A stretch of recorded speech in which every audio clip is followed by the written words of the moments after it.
Pakiusap. Huwag kayong maninira ng tao.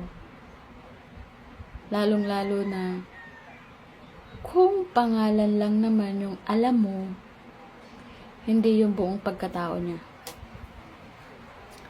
Imagine, pangalan lang yung alam mo, pero buong talambuhay niya na yung kinukwento mo. Ang masama doon, may mali pa. Hindi ko alam eh.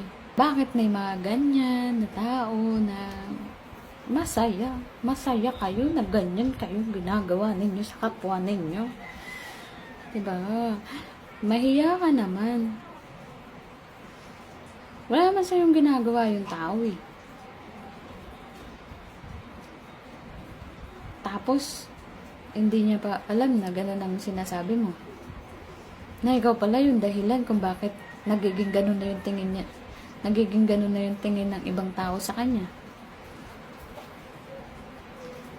At saka, kung may utak ka man, gamitin mo. Kung sa'yo ba, ginawa yung ginagawa mo, matutuwa ka kaya? Tanong lang. Kasi, walang matinong pag-iisip yung gumagawa niya eh. Alam mo sana, nararanasan mo yung depression, anxiety, yung tipong hindi ka makatulog. Kasi iniisip mo, bakit? Bakit niya nagawa? Bakit niya nasabi yun? Bakit niya na... Ang daming bakit. Hanggang sa hindi ka na makatulog. Hindi ka na nakapagpahinga. Kasi iniisip mo na lang lahat ng sinasabi niya tungkol sa'yo. Diba? Ang hirap na may ganitong kaibigan. Sa totoo lang. Sa tagal ko, dati, oo, aminado ako na may nakakasalamuha ako ng ganyan. Pero ngayon, bihasa na sa buhay,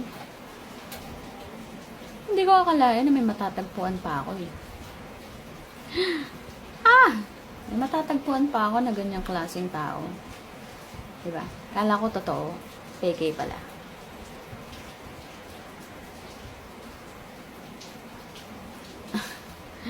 Nakakasakit lang talaga.